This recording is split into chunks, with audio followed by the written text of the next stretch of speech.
డబ్బులతో సర్పంచ్ పదవులను ఏకీగ్రీవం చేస్తూ ప్రజాస్వామ్యాన్ని అవమానపరుస్తున్నారని బీజేపీ ఎంపీ రఘునందన్ రావు ఆవేదన వ్యక్తం చేశారు.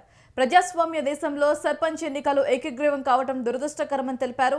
వేలంపాట్లో సర్పంచ్ పదవులు దక్కించుకోవటం ప్రజాస్వామ్య వ్యవస్థలను అపహాస్యం చేయడమే అని అభిప్రాయం వ్యక్తం చేశారు ఎంపీ రఘునందన్ రావు.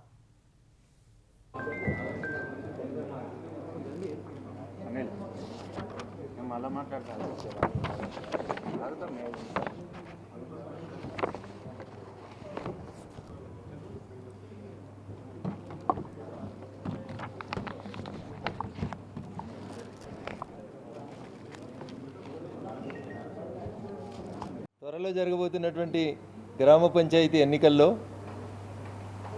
రాష్ట్రంలో జరుగుతున్నటువంటి కొన్ని సంఘటనలు బాధాకరం, దురదృష్టకరంగా కనబడతా ఉన్నాయి. డాక్టర్ బిఆర్ అంబేద్కర్ గారి వర్ధంతి రోజు నేను మీ అందరినీ కలుసుకుంటా ఉన్నాను.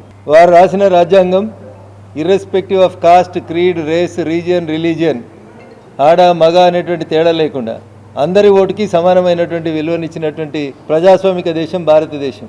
దురదృష్టం, సర్పంచుల ఎన్నికల్ని వేలం పాటలు పాడుతూ నేను ఇంత ఇస్తా, నువ్వు ఇంత ఇస్తా, 5 లక్షలు, 10 లక్షలు, 20 లక్షలు, కోటి రూపాయల దాకా సర్పంచులను వేలం పాటలు పాడుతూ భారత ప్రజాస్వామిక వ్యవస్థని పరిహాసం చేస్తూ ఏకగ్రీవ ఎన్నికల కోసం కొంతమంది అదే పనిగా డబ్బుల్ని వెచ్చించడం అనేది దురదృష్టకరం, బాధాకరమైనటువంటి విషయం. మన దేశానికి స్వతంత్రం సిద్ధించి 7.5 దశాబ్దాలు పూర్తవుతున్న ఈ సందర్భంలో పల్లెలు బాగుండాలని, పల్లెల అభివృద్ధి చెందితేనే దేశం అభివృద్ధి చెందుతుంది అనేటువంటి ఒక మంచి లక్ష్యంతో గ్రామ పంచాయతీలకి భారత ప్రభుత్వం నరేంద్ర మోడీ గారి నాయకత్వంలో నేరుగా డబ్బులు పంపించే కార్యక్రమాన్ని ప్రారంభించింది. కానీ దురదృష్టం, డబ్బుల కోసం ఏకగ్రీవాల పేరిట చేస్తున్నటువంటి కార్యక్రమం అనేది డాక్టర్ బిఆర్ అంబేద్కర్ గారు ఇచ్చినటువంటి స్ఫూర్తికి భిన్నంగా ఉందని చెప్పి నేను ఈ సందర్భంగా భావిస్తా ఉన్నాను. ప్రజలు వాలంటరీగా ఎన్నుకోవడం వేరు, ఊర్లో అందరూ కూర్చొని ఎవరు ఎక్కువ పైసలు ఇస్తే వాళ్ళకి సర్పంచ్ పదవి ఉండడం బాధాకరం.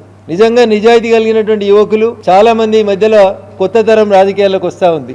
ఏవైతే అంబేద్కర్ గారు కలగన్నారో అందరూ గరీబోడు కూడా ఎన్నికలలో పోటీ చేసేటువంటి హక్కుని దయచేసి ఎవరు కూడా కాలరాయొద్దని నేను ఓటర్ మహాశైలకి సవినయంగా విజ్ఞప్తి చేస్తా ఉన్నాను. స్వతంత్రం సిద్ధించిన 7.5 దశాబ్దాల తర్వాత పంచాయతీ ఎన్నికలు జరపకపోతే ఊర్లలో పంచాయతీ సెక్రటరీలు వాళ్ళ జీతం పైసలు, అప్పు పైసలు తెచ్చి లైట్లు వేసి మోరీలు తీసి ఒక్కొక్క పంచాయతీ సెక్రటరీ 2 లక్షల నుంచి 5 లక్షల దాకా అప్పుల పాలై అవస్థలు పడుతుంటే కేంద్రం ఆఖరికి 3,500 కోట్ల నిధులు ఆగిపోయినాయని, పల్లెల అభివృద్ధి ఎందాయని చిట్ట చివరి పరిస్థితులలో, తప్పనిసరి పరిస్థితులలో రాష్ట్ర ముఖ్యమంత్రి గారు రాష్ట్రంలో సర్పంచుల ఎన్నికలకి తెరలేపడం జరిగింది. కొత్త తరం వాళ్ళు, పైసలు లేని వాళ్ళు, దేశం కోసం పనిచేసేటోళ్ళు, మా ఊరు బాగుండాలనేటువంటి ఒక మంచి లక్ష్యంతో వచ్చినటువంటి కొత్త యువకులను ఎంకరేజ్ చేయాలని ప్రతి పంచాయతీకి భారతీయ జనతా పార్టీ అనుబంధంగా పోటీ చేస్తున్నటువంటి అభ్యర్థుల్ని ఈ జిల్లాలో గెలిపించినటువంటి ప్రతి సర్పంచ్కి 25 లక్షల రూపాయల్ని నా ఎంపీ లాడ్స్ నుంచి కానీ సిఎస్ఆర్ నుంచి కానీ